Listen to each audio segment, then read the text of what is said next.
Marcus Webb had been cleaning floors for 7 years and he was good at it. Not because cleaning was exciting but because nobody ever noticed a janitor. He could listen to his music, think his own thoughts, and go home without anyone bothering him. Perfect. The Galactic Archives Museum on Viridian 7 was his favorite assignment.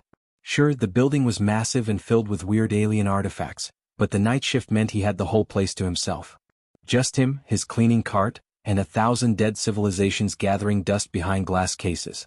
Tuesday night started like any other. Marcus rolled his cart through the main gallery, past the Velthak pottery exhibit and the ancient Saurian star maps. His headphones played old Earth rock music as he mopped around display cases without really looking at what was inside. After 7 years you stopped seeing the artifacts. They all blurred together into just another thing that needed dusting. The weapons vault was always his last stop. It was a long, narrow room with reinforced glass walls and climate control that kept the temperature exactly 16 degrees. Marcus hated it because it was cold, but he liked it because nobody ever came down here. Who got excited about old swords and broken guns? He was halfway through mopping when his cart caught on something. The wheel stuck, and when Marcus yanked it free, the whole cart lurched sideways and slammed into a display pedestal. Everything seemed to happen in slow motion. The pedestal rocked. The glass case on top wobbled. And inside that case an ancient blade started to slide toward the edge. Marcus dropped his mop and lunged forward without thinking. His hands shot out and caught the blade just before it hit the floor. The handle was cold against his palm, wrapped in some kind of leather that had somehow survived however many thousands of years this thing had been sitting in storage. For 1 second Marcus just stood there, breathing hard, grateful he'd caught it. The museum would have fired him for sure if he'd broken something this old. Then the screaming started. It wasn't a sound exactly.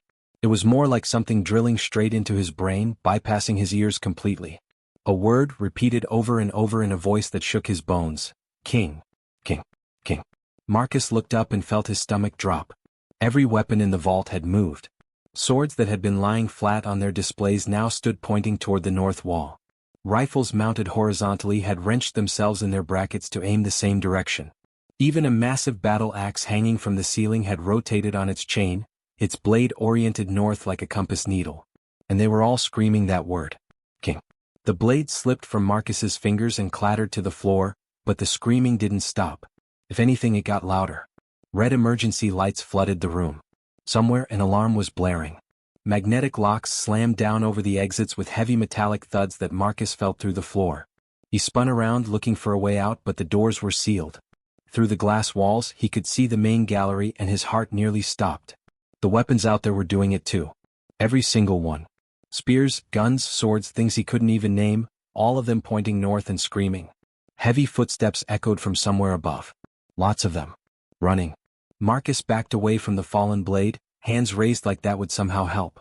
His headphones had fallen off at some point, and now he could hear the full chaos of the alarms mixing with that impossible screaming in his head. The first security guard appeared at the vault entrance. A Saurian, 7 feet tall with scales like dark green armor. He had his plasma rifle aimed through the glass, and when he saw Marcus, his yellow eyes went wide. More guards arrived. 6, then 10, then 20. They surrounded the vault entrance, all of them pointing weapons at Marcus through the reinforced glass. "I didn't do anything," Marcus shouted, but he could barely hear his own voice over the noise. "I just touched it. I was trying to catch it before it broke." One of the guards, a captain from the insignia on his chest, pressed a communicator to the side of his head. Marcus watched the captain's expression change as he listened to whoever was on the other end. Anger shifted to confusion. Confusion became shock. And then something that looked an awful lot like fear. The captain lowered his communicator slowly. When he spoke, his voice was barely audible through the glass over all the chaos. "Stand exactly where you are, human. Do not move. Do not touch anything else." The captain's hand tightened on his rifle. "You have no idea what you've just done." Marcus wanted to ask what he meant, but more guards were arriving. Scientists too, from the look of their equipment. Everyone was shouting orders, pointing at him, arguing with each other while the weapons continued their impossible screaming. Through a gap in the crowd, Marcus caught sight of a monitor on the wall. It showed a galactic map, the kind they used for tracking shipments and traffic. Except now the entire map was covered in blinking red dots. Thousands of them. Tens of thousands. Every single one labeled with the same alert message. His legs felt weak. This wasn't just happening here in the museum. This was happening everywhere. Whatever Marcus had done when he touched that blade, it hadn't just affected Viridian 7. It had affected the entire galaxy. The captain was still watching him through the glass, and in those cold yellow eyes, Marcus saw his quiet, simple life evaporating like morning fog. Nothing was going to be the same after this. Nothing at all. The weapons screamed on, and Marcus Webb, professional janitor and nobody special, stood in the center of it all and wondered what possible reason the universe could have for doing this to him. He didn't know it yet, but he was about to find out. The holding cell was underground, deep enough that Marcus couldn't hear the weapons screaming anymore. That should have been a relief, but somehow the silence was worse. At least the screaming meant something was happening. The silence just meant he was waiting to find out how badly he'd screwed up his life. He'd been sitting on the metal bench for 6 hours. No food. No water. No explanation. Just him and 4 gray walls and a camera in the corner that tracked his every movement with a tiny mechanical whir. Marcus had tried counting the rivets in the wall panels to pass the time. He'd gotten to 347 when the door finally opened. The Saurian who entered had to duck through the doorway. He wore armor that looked more ceremonial than practical, covered in engravings that probably meant something important. His yellow eyes studied Marcus the way a scientist might study a bug under glass, curious but ready to squash it if it did anything unexpected. Behind him came something Marcus had never seen before. She looked like someone had taken coral from Earth's oceans and taught it to walk. Delicate branches in shades of purple and blue formed her body, and when she moved, tiny lights flickered beneath her translucent skin. "I am High Inquisitor Vex," the Saurian said. His voice sounded like rocks grinding together. "This is Keeper Sal, Chief Historian of the Archives. You are the human called Marcus Webb. Age 32. Employed in sanitation services for 7 years." "Yes. That's me," Marcus said, keeping his hands visible on his knees. His mom had taught him that when dealing with cops or security, keep your hands where they can see them, don't make sudden moves, and for the love of God, be polite. "Look, I'm really sorry about whatever I did. I didn't mean to break anything. I was just trying to catch the blade before it hit the floor, and then everything went crazy and I don't understand what's happening." "The weapons are still screaming," Vex said, cutting him off. "Every weapon in this station. Every weapon on this planet. Every weapon in the military armories 3 systems away. They have been screaming for 6 hours and 17 minutes. Do you understand what I'm telling you?" Marcus felt his mouth go dry. How is that even possible?" "We were hoping you could tell us," Keeper Sal said. Her voice was softer than Vex, like wind chimes in a breeze. "What did you experience when you touched the Whisper of Dominion?" "The what?" "The blade," Vex snapped. "What did you feel?" Marcus thought back, trying to remember details through the panic. "It was cold. The handle felt like leather, I think. And then everything started screaming in my head. Not in my ears, in my head. Like someone was broadcasting directly into my brain." "What did the voice say?" "Just one word over and over. King." Marcus looked between them. "What does that mean?" Keeper Sal moved closer, those strange lights pulsing beneath her skin. "The phenomenon is not localized to this station or even this sector. We have received reports from across the galaxy. Museum collections, military installations, archaeological dig sites, private collectors. Any weapon of sufficient age has physically reoriented itself to point toward the galactic core. And they are all broadcasting the same message." She pulled up a holographic display from a device on her wrist. The galaxy appeared in miniature, spinning slowly in the air between them. It was covered in red dots, thousands upon thousands of them, so many they looked like a rash spreading across space. "Each of these represents a confirmed event," Sal continued. "Weapons that should not be able to move, that have been inactive for millennia, are all pointing in the same direction and speaking the same word." Marcus stared at the display, his mind refusing to process what he was seeing. "But I'm just a janitor. I clean floors. I take out trash. I'm nobody special." "The council is in emergency session," Vex said, ignoring his protest. 12 different species have filed formal demands that you be handed over to their custody for study. 8 others have requested your immediate execution as a potential threat to galactic security. There are warships moving into position around the station right now, all of them wanting to make sure you don't leave this planet alive." The words hit Marcus like physical blows. "Execute me? For what?" "I touched something by accident." "You touched something that has been sitting dormant for longer than any of our civilizations have existed," Keeper Sal said. "The Whisper of Dominion was not made by Saurians or Velthak, or any species currently represented in the Council. It was made by the first makers." "Who?" We don't know. Nobody does. They existed millions of years ago, long before any of us reached the stars. They left behind artifacts, weapons mostly, scattered across the galaxy. Everything we know about them is speculation and legend. Sal's lights pulsed faster, like a heartbeat speeding up. But there are stories. Very old stories, passed down through cultures that no longer exist. They speak of a failsafe. Marcus didn't like where this was going. What kind of failsafe? The weapons were never meant to be used, Sal said. They were meant to choose. To find someone worthy when the galaxy reached a critical moment. Someone who could wield ultimate power but would never abuse it. That's insane, Marcus said. Why would ancient aliens care about picking some random person to? You're not random, Vex interrupted. Not anymore. Every weapon in the known galaxy just declared you their king. Whatever the first makers intended, whatever their failsafe was designed to do, it has chosen you. Marcus laughed, but it came out shaky and wrong. This has to be a mistake. Maybe the blade was broken or... The blade has been studied for 300 years, Sal said. It has never shown any activity until you touched it. And the response was instantaneous and universal. This was not a malfunction. Vex leaned forward, his armor creaking. Ready or not, human, you have become the most important person in the galaxy. You are also the most wanted. Pirates and warlords are already hunting for you. They want to capture you, study you, or kill you before you can become a threat.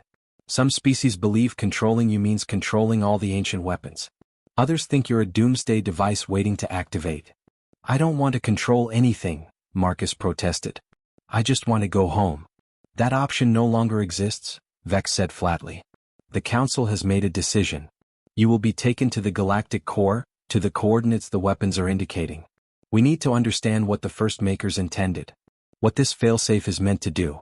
And what you're meant to become. And if I refuse? Vex's expression didn't change, but something cold flickered in his yellow eyes. Then the Council will authorize a deep neural scan to extract the information directly from your brain. The procedure is not survivable. The room felt smaller suddenly, the walls pressing in. Marcus looked at Keeper Sal, hoping for sympathy, but she just looked sad. This is not what I would choose for you, she said quietly. But the galaxy is watching. They need answers. And whether you want it or not, you are now at the center of something much larger than yourself. Marcus put his head in his hands, trying to think. 7 years of mopping floors, of being invisible, of living a quiet life where nobody bothered him and he didn't bother anyone. And now ancient aliens and galactic councils and weapons that screamed across space.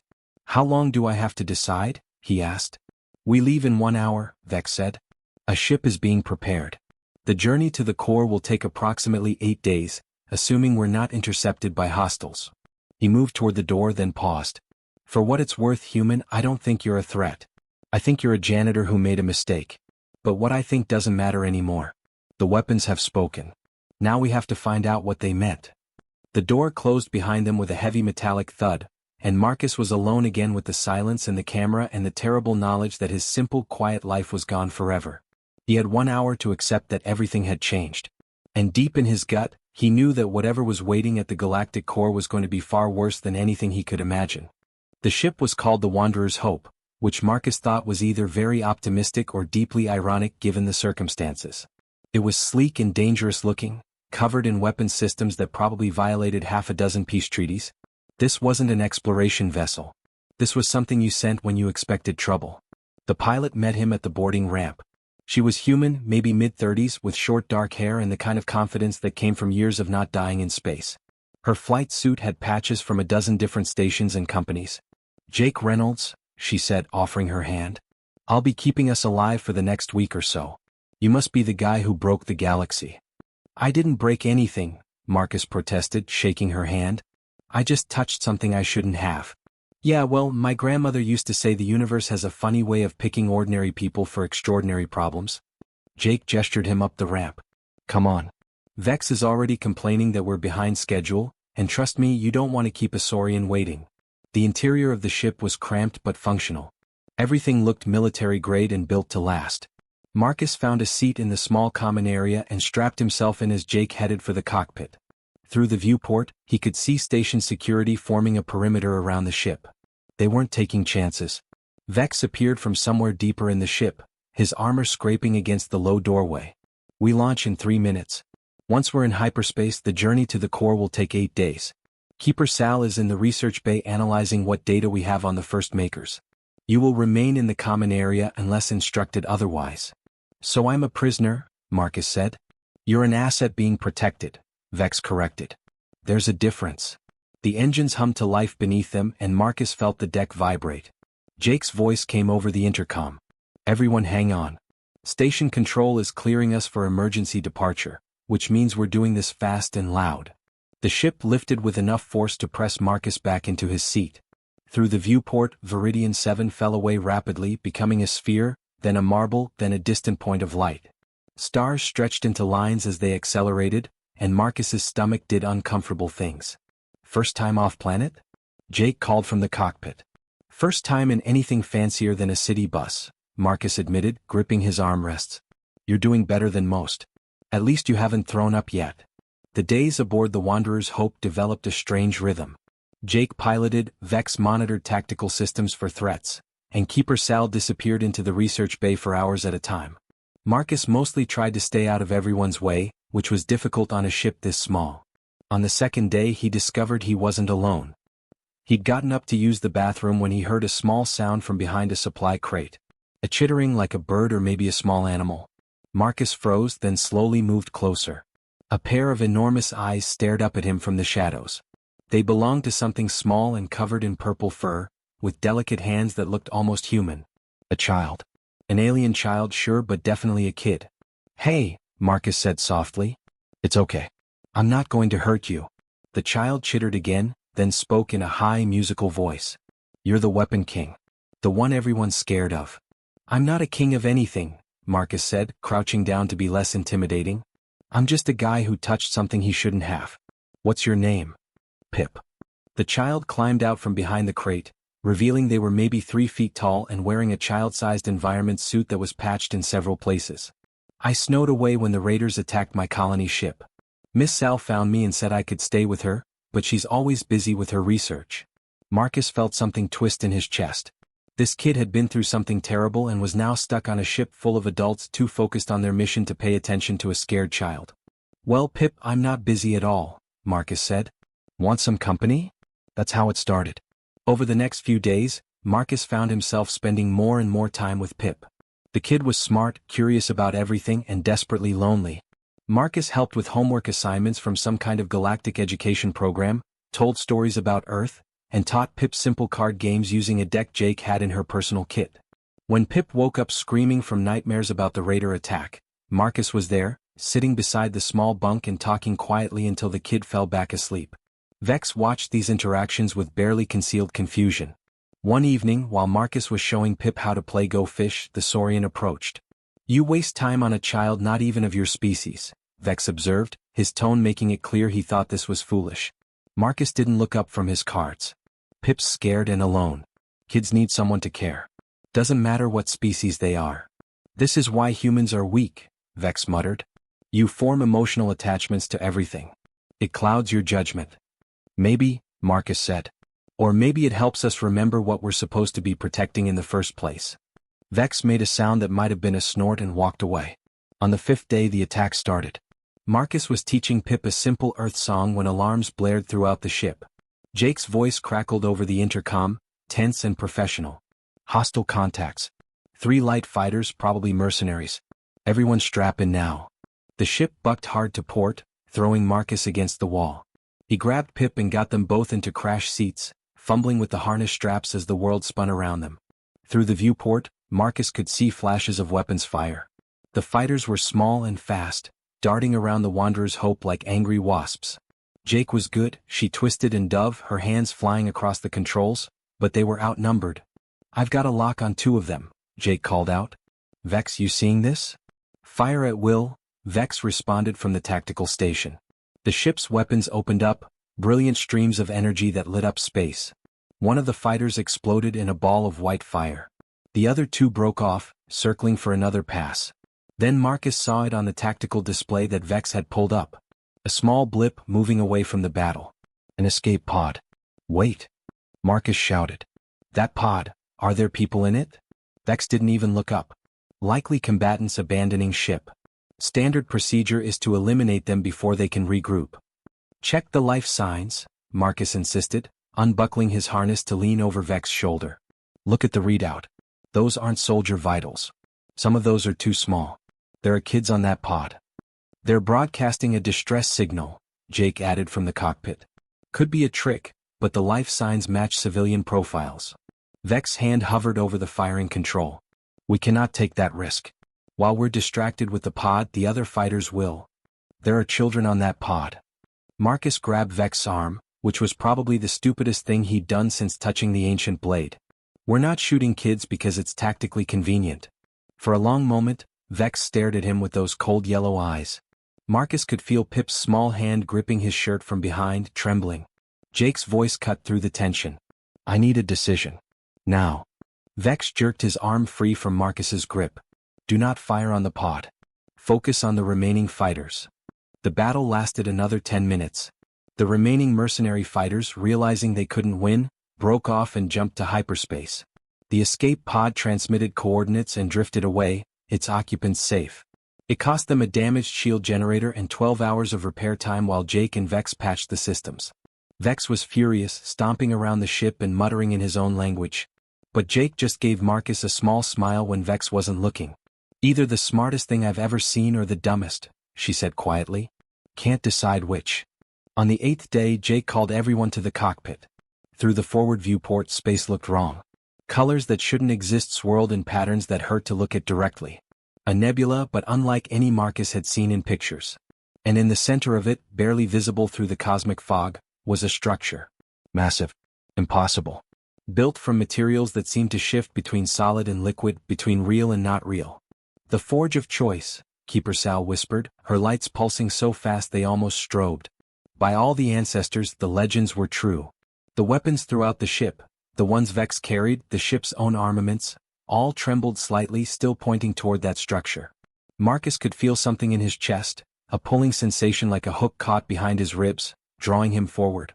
The weapons aren't pointing at coordinates, Jake said quietly. They're pointing at that thing.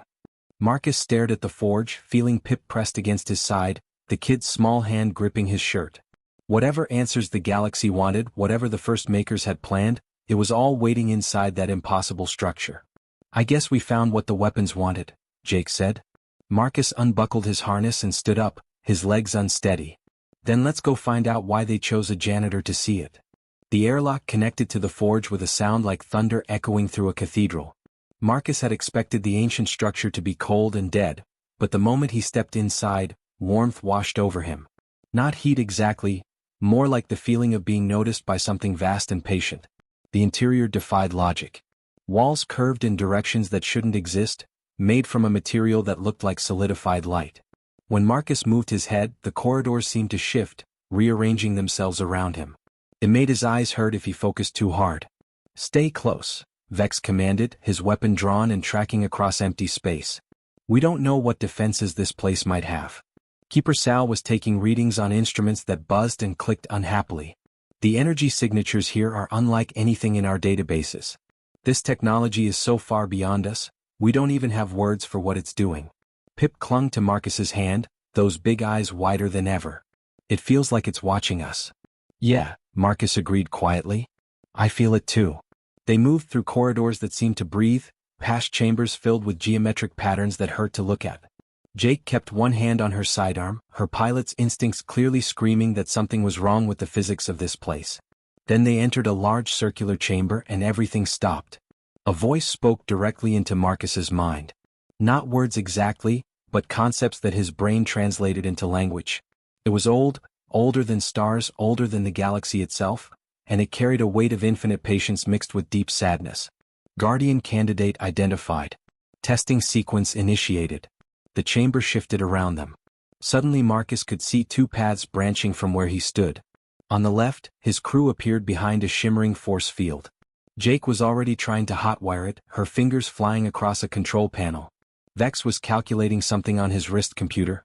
Keeper Sal had her instruments out. And Pip was pressed against the force field, small hands against the barrier, looking terrified.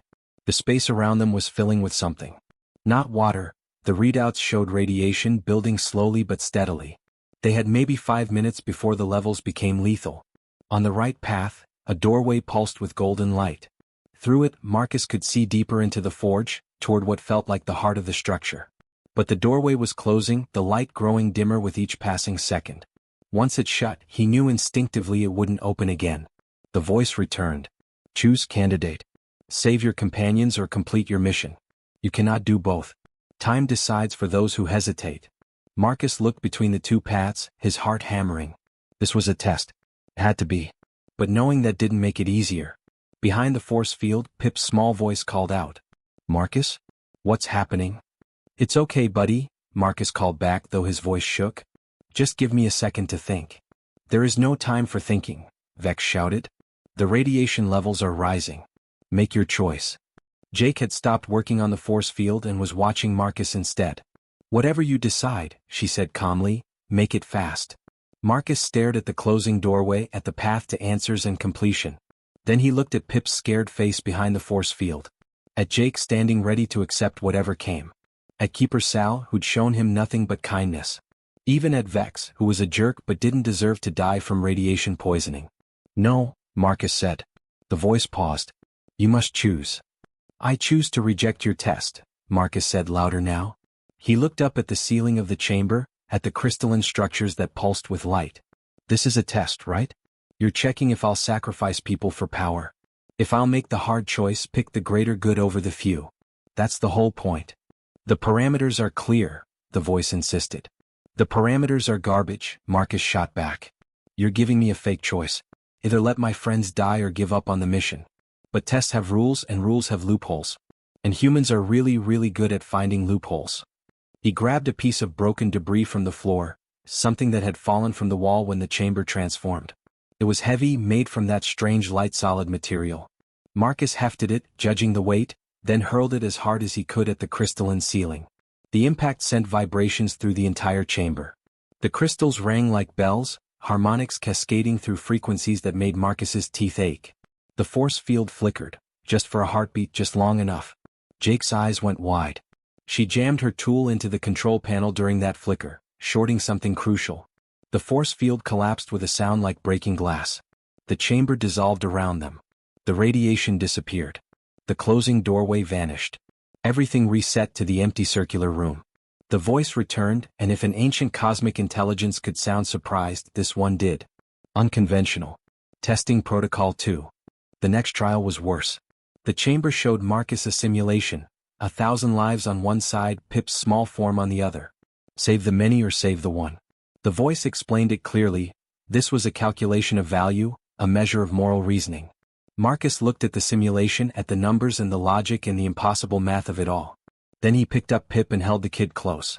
If your test requires me to choose which lives matter more, then your test is broken, Marcus said flatly.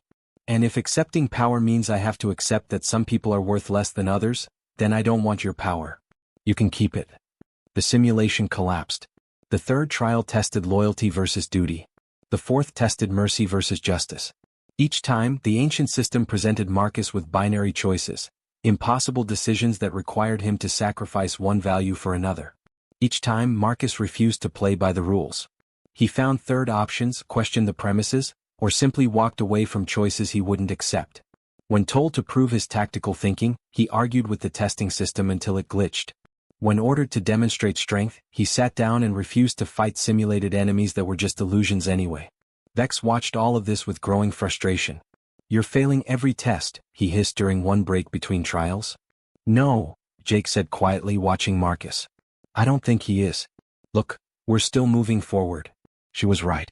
Despite Marcus refusing to engage with the tests properly, the forge kept opening new paths, leading them deeper. The voice sounded less like it was administering trials and more like it was learning. Finally, they reached a massive chamber at what felt like the forge's heart. The walls were transparent here, showing the swirling nebula outside, the stars beyond. In the center, a core of pure light pulsed like a heartbeat. The voice spoke again, but different now. Less testing, more conversing. You are human, Marcus Webb. You have passed every trial by refusing to accept them on our terms. You do not think like we expected. You find solutions where we designed only problems. You are ready to understand our purpose. The light coalesced into a vaguely humanoid shape, towering above them. We were the first makers.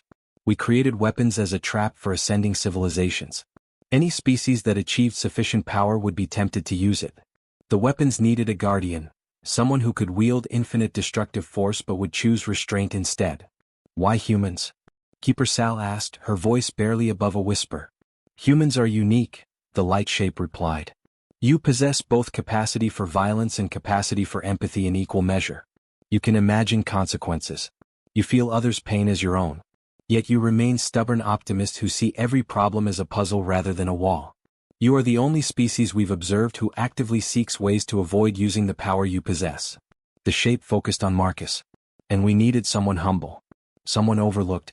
Someone who understood what it meant to be powerless, because only the powerless truly understand the weight of power. The core pulsed brighter, almost blinding. Marcus Webb. Do you accept dominion over every weapon in the galaxy? With a thought you could command them all. Disable your enemies. Protect your allies. Become the ultimate guardian of peace. Marcus looked at the light, then back at his crew. Pip was still holding his hand. Jake gave him a small nod. Even Vex seemed to be holding his breath. Keeper Sal's lights pulsed steadily, patient. Before I answer, Marcus said slowly, I've got a question. Speak. If I'm so special, if I'm this perfect choice, why did you wait until I was a 32-year-old janitor mopping floors in a museum? Marcus spread his hands. Why not grab me when I was younger? Or pick someone smarter? Someone who actually knows what they're doing. The ancient intelligence was silent for a long moment. When it spoke again, something in its tone had changed. We did not choose you despite being a janitor. We chose you because you were a janitor. The light shape moved closer, and Marcus had to fight the urge to step back. This thing was old beyond comprehension, and it was looking at him like he was the answer to a question it had been asking for millions of years. Explain that, Marcus said, trying to keep his voice steady. Because from where I'm standing, being a janitor sounds like the worst qualification for saving the galaxy. On the contrary, the ancient intelligence replied. It is the perfect qualification. For 7 years you were invisible. People walked past you without seeing you. They made decisions that affected your life without considering your input. You cleaned up their messes, fixed their mistakes, and never received recognition or thanks. You understand what it means to be powerless in a way that kings and generals and heroes never can. The shape gestured, and images appeared in the air around them. Marcus saw himself mopping floors, emptying trash, working through the night while important people slept. Ordinary moments from an ordinary life. True guardianship requires understanding your own insignificance, the intelligence continued. The powerful believe they matter, that their decisions shape the universe. They cannot imagine being small. But you know you are ordinary. You've lived it every day. And that humility, that acceptance of your own ordinariness, is what makes you extraordinary. Marcus let out a shaky laugh. That's the nicest way anyone's ever called me a nobody. You are not a nobody, Keeper Sal said softly. You're someone who sees people others overlook. You noticed Pip when the rest of us were too busy. You saw the civilians in that escape pod when Vex only saw tactical disadvantage. You find the third option because you've spent your whole life being the overlooked option yourself. So what happens now? Jake asked from behind Marcus. What's the actual choice here? The light core pulsed brighter. Marcus Webb. Do you accept the role of guardian? With this power, you could command every ancient weapon in the galaxy. You could prevent wars before they start. Protect the innocent. Destroy those who would cause harm. You would be the ultimate force for peace. Marcus looked at the pulsing core, feeling its power calling to him. It would be so easy. One word and he could reshape the galaxy. Make things better. Make things right. Then he looked down at Pip, still holding his hand. The kid had been through hell.